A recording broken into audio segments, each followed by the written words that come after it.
YouTube now.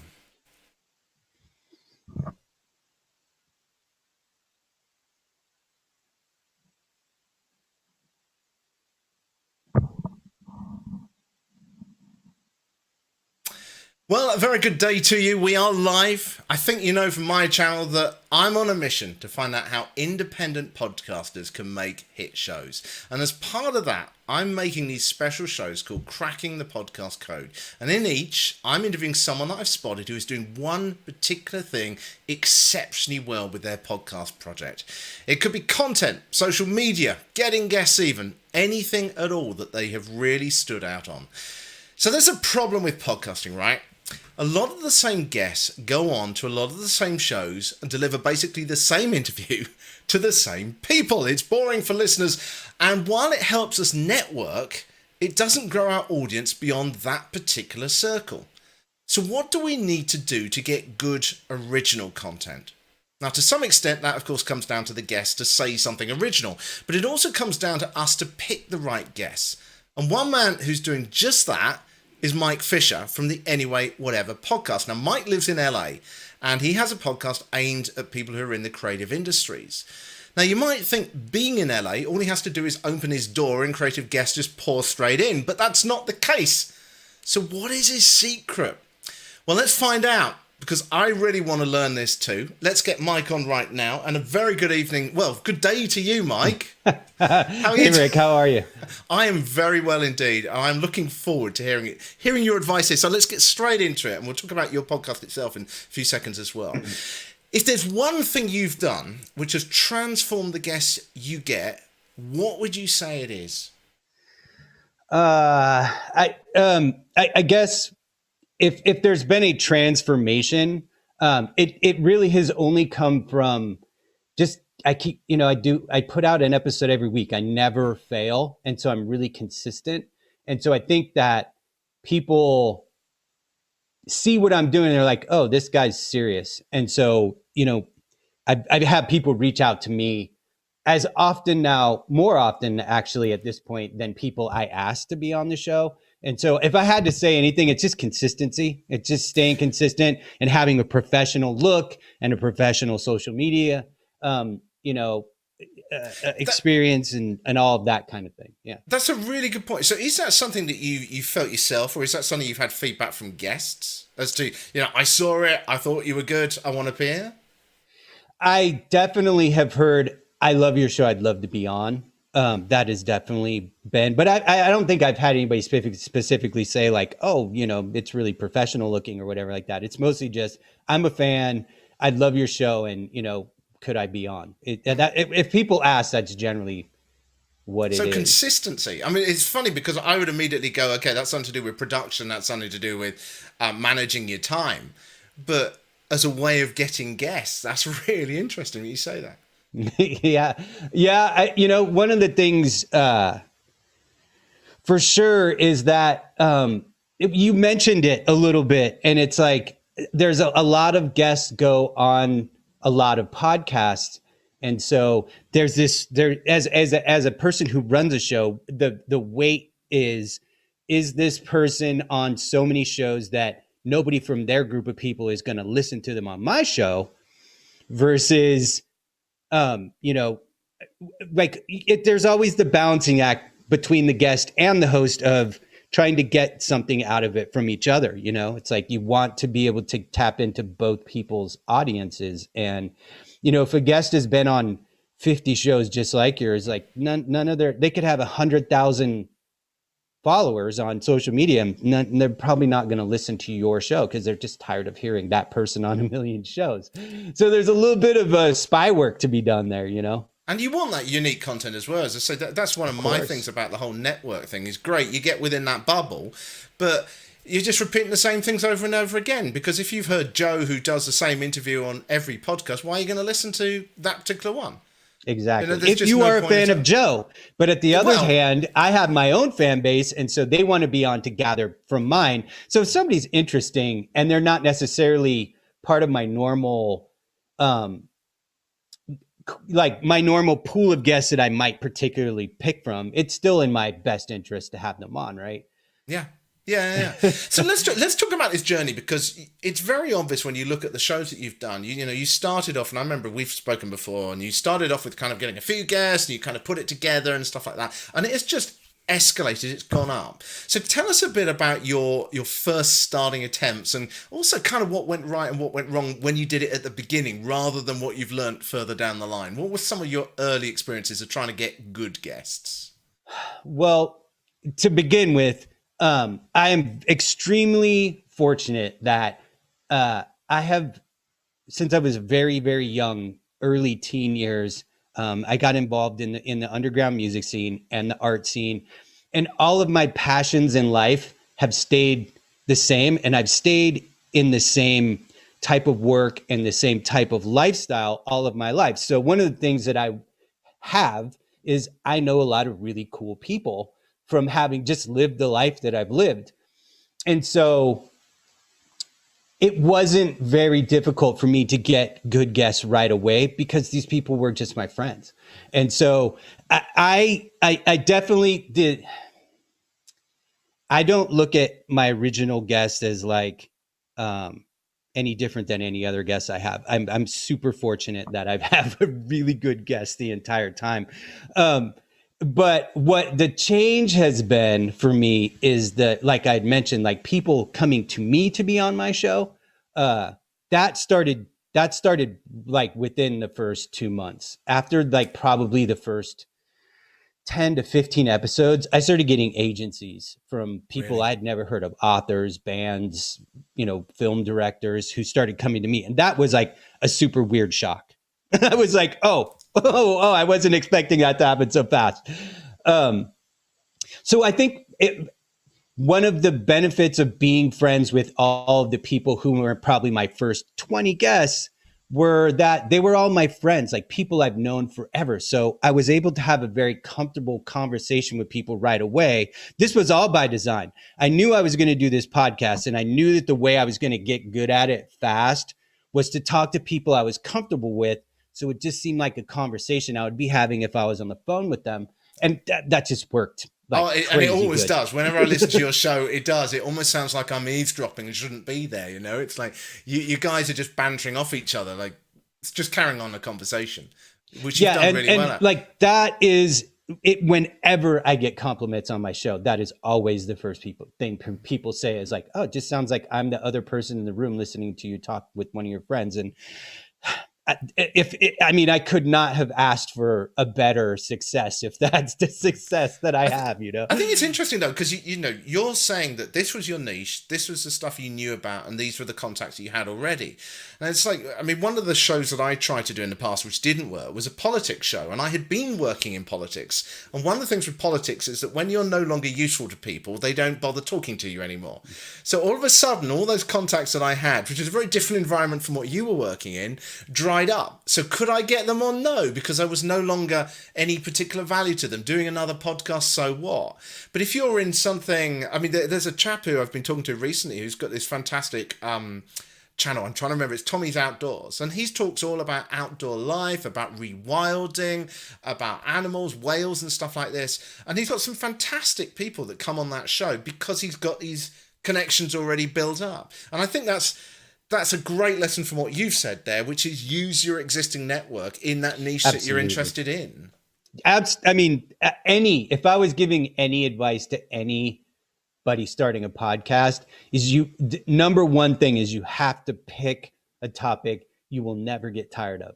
Never, ever, ever will you get tired of talking about cars, if it's cars, true crime, if it's true crime. Like I will never not want to talk to musicians and artists and all of those things, because that's what my entire life is. Like I could do this for the rest of my life and never be bored with my guests. You know what I mean? Yeah. How do you do things differently now then? So we talked about the beginning, you reached out to your friends, and as you said, you've now got agencies and people coming to you, but how do you approach it differently now? Well, I definitely have way more confidence now, right? Like, now have a track record of good guests and people, who are really established. So if I'm going to ask somebody to be on my show, I don't feel self-conscious about like, I don't know, will they come on? Like, I don't have anything to show. like, cause that was even my friends who were probably the first 10 or so guests that I recorded. Like, I didn't know if any of those people really wanted to be on my show. I mean, I figured they did because they're my friends. And at the very minimum, they would do it as a favor. It's like, come on, or I'm never talking to you again. Right. But I also picked people who I thought wanted to kind of self-promote a little bit. So, it was a little calculated, but, so now I just have a lot more confidence when I approach people, and I have friends who are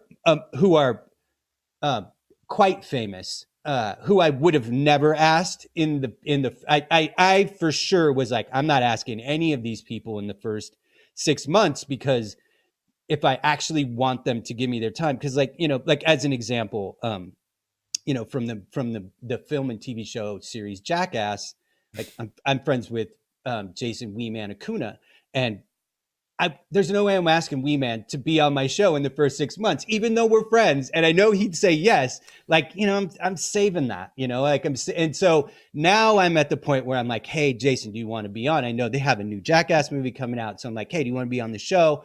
And, we're trying to work out scheduling and stuff, but because he's going to be very busy for the next 6 months with promotional stuff. But yeah, so just stuff like that, like just now having more confidence to be like, oh, like I can really tap into like a higher level of people, and and how do you do that? It's really interesting, this point about reaching out to people. I've got contacts and people that I know and friends. It's like there's a chap who runs this global marketing business, and he's worked with huge names, and there's no way I would have invited him on what I do really before today, and now I can actually approach him and start saying, would you come on? So I agree with you there. You kind of need to build your own confidence, don't you? But so you've got this confidence, and how do you now use that in terms of how you approach guests? Do you look at a list of people you want to approach? Do you see who's approached you? What's your process? There is a running list of people that I want to be on my show. I'm a little bit of a person who believes in visualization a little bit. I honestly truly believe that if you can't see something being a reality for you, then you're not going to really be able to get there as easily. So I always have a list. I always have a list of people, like these are the people that I want to have on my show. Some of them are realistic people I know, and I know that I'll be able to ask them and at least have a chance. And then there are people who are like, I don't know this person, I just want to have them on my show at some point. So it's like a 3-tiered list of, these are the people I'm going to ask, these are the people that I'll ask at some point, and these are the people that I'm hoping to get there. You know what I mean? And then what do you do? Do you then start emailing them, or do you ring them? Or how do you approach it? If it's a social media contact, whether it's Instagram or Facebook, I'll usually approach through there. Or if it's usually through social media messaging. To be honest, my wife handles my Instagram, and she's done an amazing job of building that. Yeah, it's like crazy. I mean, how many followers have you got on there now? Over 3,500 now. And it's not like you've been going that long with your show. Yeah. You've done an like 6 months, 7 months. My wife, wow. Yeah, my wife is like a dog with a bone on that thing, man. She really, really good at it. And so there's a lot of Instagram. Like I'll contact people through Instagram, or my personal Facebook page is all day, every day. It's like a full blown conversation page. Like I post a meme in the morning, and then all day long, people just chat on that or whatever else I post. I post once or twice a day. So I have this really great group of people on there, and I'll contact people via it's almost all social media stuff. Yeah. I mean, have you had anyone really turning you down at all? Yeah. Has anyone said, no, I am not coming on your show, Mike? I have not had anybody say, no, I'm not coming on because, I don't want to be on your show. I have had people come on whose output I love, whether it's music or art, who are like, no, I can't. Like, I'm too camera shy. I'm too concerned I won't be able to pull it off. I have like 3 different people who I really, really respect their work, who I wanted to come on, who are like, nah, that's just not. There's no way I can do it. Like, they're just too terrified of public You're going to speaking. keep badgering them gently, remind them that the show's still going, break them down eventually. I figure they know I make this show. They've been invited, and if at any time they change their mind, they know where to find me. Yeah. I'm not a hard sales kind of person. No, like, I mean, I'll ask you, and if you want to, you'll say yes. You've got such a friendly style. It's like, it's not like you're trying to catch anyone out or anything like that. You've got such a wonderful style. I have to tell you that's also that was like a big thing for me in the beginning. And it's a big thing about my show. And it's one of the reasons why I don't like to talk about like hot topics, subjects. Like there's no politics, there's no religion, there's like none of that stuff on my show. Because I want people to feel like it's safe to come on my show and have a conversation and not feel like they're going to look, people get entertained by all sorts of different conversations, and people entertain people by all different types of conversations. And so I'm not judging. Like there are people who like to have like high chaos, high drama, hot conversations. And that's amazing. And that's just not what I wanted to do. I always wanted for the subject matter I always kind of wanted to be a break from, we live in this weird time where we're in a pandemic and politics are insane. And I just want an hour of people's day or whenever they decide to listen to just not even think about that. I remember listening to one of your shows, and I'm trying to remember the guest's name, but he was talking about manufacturing body parts for, is it Living Dead or something like that? And the way he was talking about just having arms and legs all over the office. It's like, what? Yeah. My friend Caleb, yeah. But I mean, it was awesome, but it was funny. I was listening to this and I really did feel like I'd been transported from Southwest London in rainy UK to where you are in the hub of all this. And I did love that aspect. Do tell us a little bit about your show though, as well. I mean, I said it's kind of aimed at creatives, but I think actually it's for people that like creativity. Yeah. I mean, initially the idea was that I would have on guests from all different creative aspects of life and what that means to me, whether that was musicians or visual artists or authors, directors, chefs, whatever it is. And so I just kind of started going down that road with it. And so my show it essentially ended up becoming about people who are about the DIY, do-it-yourself spirit. People who created their own lives around the passions that they have. And so I'm at this point, it is still definitely catered towards visual artists and musicians. Because that's the core of who my friends are. But, I have some professional skateboarders that are going to be on. And I have, I've had authors on and film directors and photographers and all different types of people. So it is about people who make things, who create things, who pull things out of themselves and bring them into the world.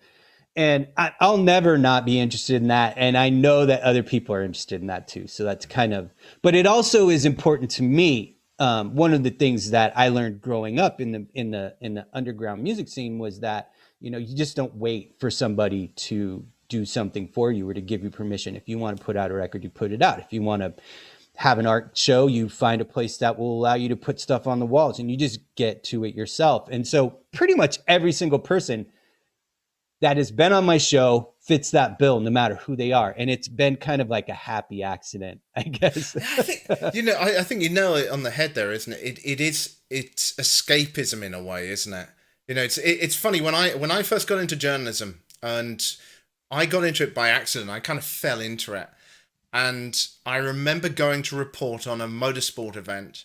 And at this time, the BBC reporters were still carrying around these big reel-to-reel recorders that they held around their necks, and they held out the big microphone like this. And I had one of the early mobile phones, a brick in my hand. Yeah, I mean, you remember how big these damn things were. Yeah. And I said to the sports guy at this radio station I was doing a bit of stuff with, and I said, look, why don't I get in the car, and I will turn the phone around and interview the driver, and we will pull off, with all the noise, and you can just fade it out as soon as it gets too noisy. And he's like, well, go on, just give it a try. So There were the sort of BBC being all pompous and all formal, and there was me in this car, and we sat at the side of this car park, this little sort of lined it up and cleared people out of the way. And I literally did an interview with this driver, and then I said, well, you better show us what this car does. He floored the throttle, loads of noise and all this. And it was, a live report inside a rally car. And at that time, people just weren't doing stuff like that unless they had really expensive equipment. And it's like, I love what you talk about in that sense. It's that whole creativity. It's about trying to just experiment and see what happens and see how people react to it. I love that aspect about your show. Oh, I appreciate that. Yeah. Because one of the things that when I've had, because like I said, like I am now having people approach me quite often, and I get that a lot. I get a lot of, the first one is like, I just love how it sounds like a conversation. That's always what people say. And then the next one from creative people is that they got hooked on my show by listening to how other creative people manage the process, and that it's valuable to them to hear a photographer talk about how they manage their photography business, if they're like a painter, or how a musician handles, like dealing with a merchandise designer. And like it's really, I like the fact that it can be somewhat of a resource in that way, for other creatives to get information about the creative process of other people that they have to deal with. It feels real as well. I was said about the fact that I felt like I was transported there. I think that connection that you develop with the people as well.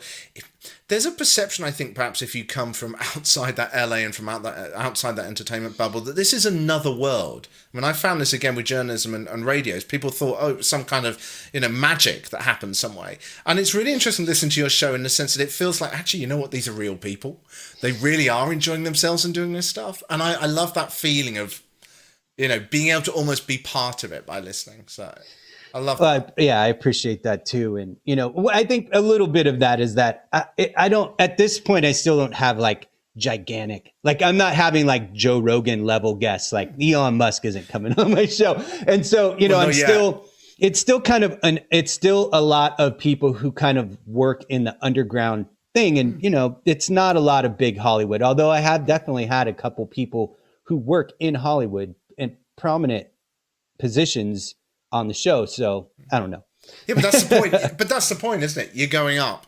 And this is why, I was so impressed by the kind of stuff that you seem to be doing with this. And it's very interesting. So give us a bit of advice then, for me, for anyone else. We're trying to develop our guest pool. We're trying to get the right guests. What's the steps we need to take? What's your advice just today that we should take as the action steps?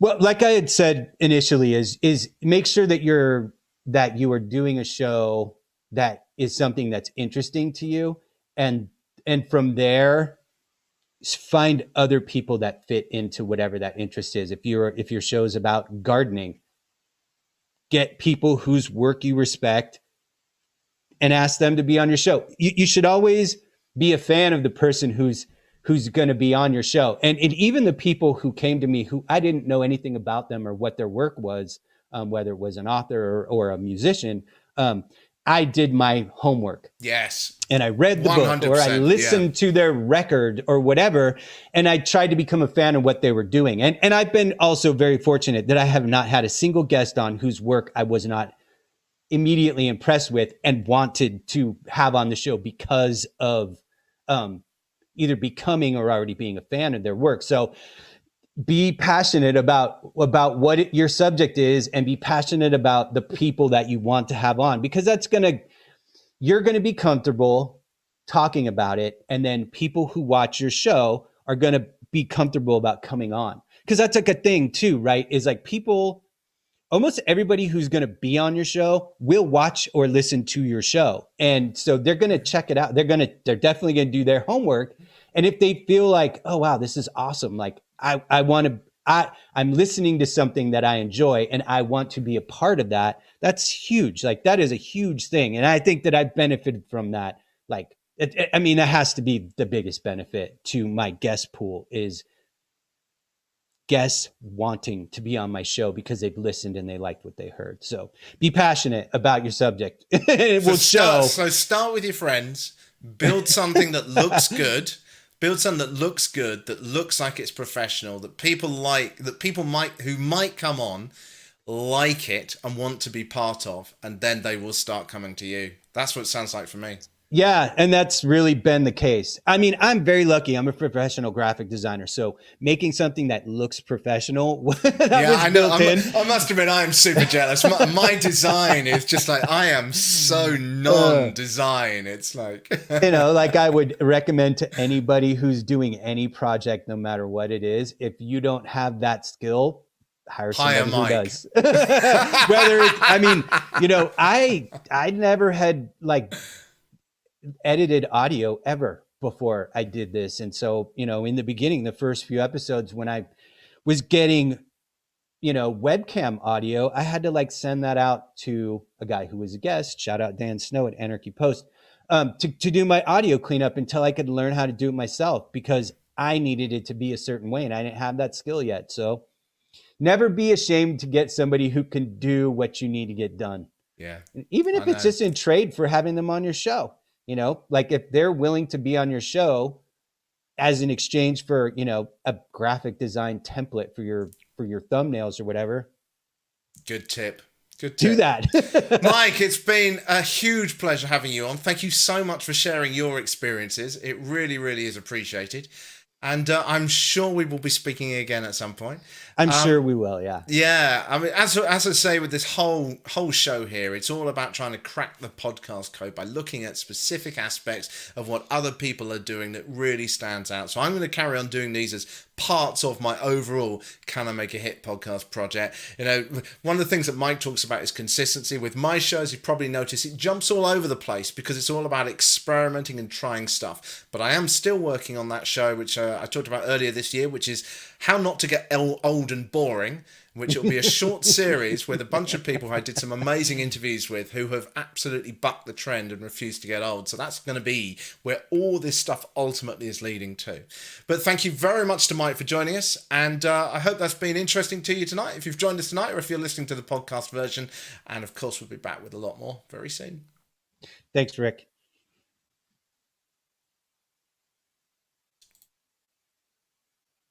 Good. We should be clear. Thank you, Mike.